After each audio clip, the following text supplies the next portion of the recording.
किसी ने क्या कमाल की बात कही है कि आवाज़ ऊंची हो तो कुछ लोग सुनते हैं, पर बात ऊंची हो तो बहुत सारे लोग सुनते हैं।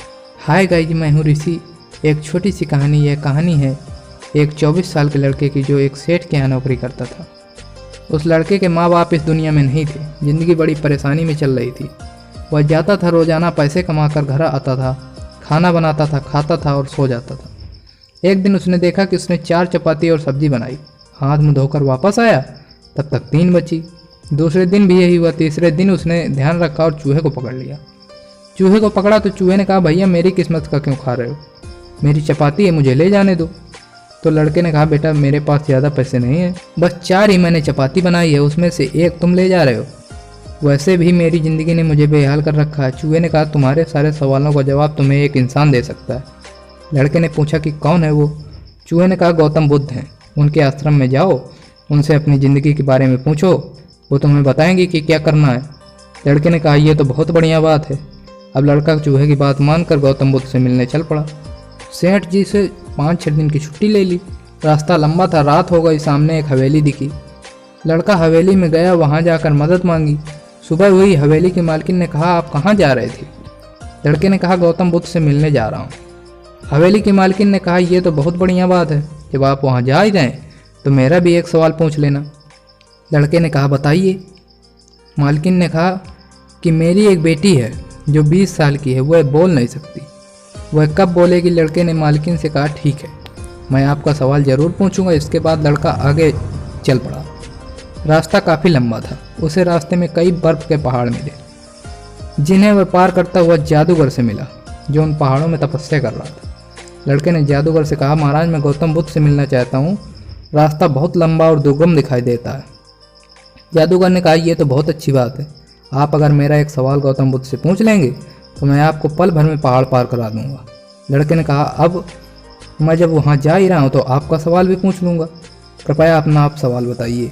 जादूगर ने कहा, मैं 1000 साल से इस पहाड़ में तपस्या कर रहा हूँ, मुझे मुक्ति कब मिलेगी। इस सवाल को पूछकर मुझे इसका उत्तर ज़रूर बताना। इतना कहकर जादूगर ने छड़ी घुमाई और लड़के को पल भर में पहाड़ पार करवा दिए। पहाड़ पार करते ही लड़का एक नदी के किनारे पहुंचा। वहां उसे एक कछुआ मिला। कछुए ने लड़के से पूछा, आप कहां से आए हैं और कहां को जा रहे हैं। तब लड़के ने अपने बारे में बताया और कहा, मैं गौतम बुद्ध से मिलने जा रहा हूं। कछुए ने कहा, मैंने सुना है गौतम बुद्ध बहुत ज्ञानी है, कृपया उनसे मेरा एक सवाल भी पूछ लेना। लड़के ने कहा, मैं जब वहाँ जा ही रहा हूँ तो आपका भी सवाल पूछ लूँगा, कृपया अपना सवाल बताएं।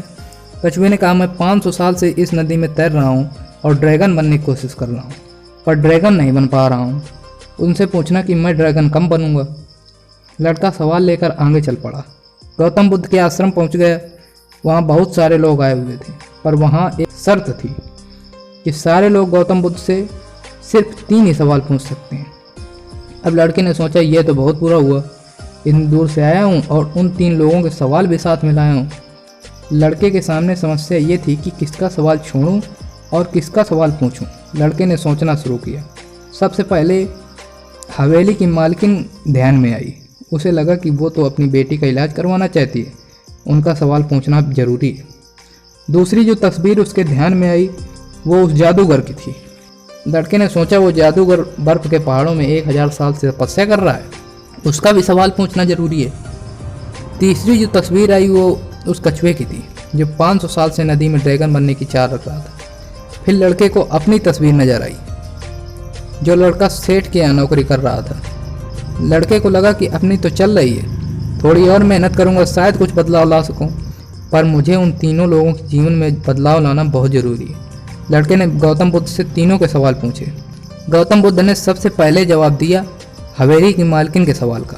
उन्होंने कहा, जो हवेली की मालकिन है उनसे कहना कि उनकी बेटी की जिस दिन शादी हो जाएगी वो बोलना शुरू कर देगी। दूसरे सवाल का जवाब देते हुए गौतम बुद्ध ने कहा कि जो जादूगर है उससे कहना कि उसके पास जो छड़ी है, जिस दिन वो उसका त्याग कर देगा वो मुक्ति पा लेगा और स्वर्ग चला जाएगा। फिर तीसरे सवाल के जवाब में बुद्ध ने कहा कि कछुआ से कहना कि वह अपना कवच उतार दे, जिस दिन वह कवच उतार देगा उस दिन वह ड्रैगन बन जाएगा। लड़के ने गौतम बुद्ध को प्रणाम किया और चल पड़ा। वापस रास्ते में कछुआ मिला। लड़के ने कछुए से कहा, भैया आप अपना कवच उतार दो। गौतम बुद्ध ने कहा, जिस दिन कछुए ने कवच उतार दिया तो ड्रैगन बन जाएगा। कछुए ने जैसे ही कवच उतारा, कवच से मोती निकले। कछुए ने कहा, मैं इन मोतियों का क्या करूँगा, आप इन्हें ले जाओ। लड़के को मोती दे दिए और कछुआ ड्रैगन बन गया। लड़का आगे चला और जादूगर से मिला।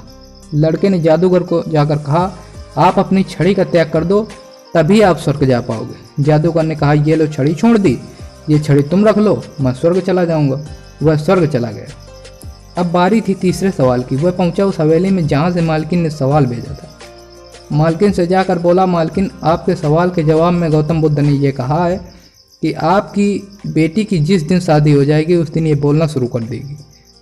मालकिन ने कहा, यह बात है, तो देर कैसी, दूल्हा तो सामने बैठा है, आपसे अच्छा लड़का और कहाँ मिलेगा। इस तरह लड़के की शादी करा दी गई। जैसे ही शादी हुई, लड़की ने पहली बात बोली कि आप तो वही हैं ना जो उस दिन हमारे यहाँ आकर ठहरे थे, और लड़की ने बोलना शुरू कर दिया। इस तरह लड़के की ज़िंदगी सेटल हो गई, क्योंकि सवाल का त्याग किया था। दोस्तों, एक पतंग जो होती है वह सबसे सुरक्षित ज़मीन पर होती है, लेकिन उसे उड़ने के लिए हवा का सामना करना पड़ता है और ज़मीन को छोड़ना पड़ता है, तब वह पतंग कमाल करती है और आसमान की बुलंदियों को छू लेती है। इसलिए मैं ऋषि एक बार फिर आपसे यही कहूँगा कि अपने कंफर्ट जोन से बाहर निकलें और जीवन की उपलब्धियों को हासिल करें। धन्यवाद।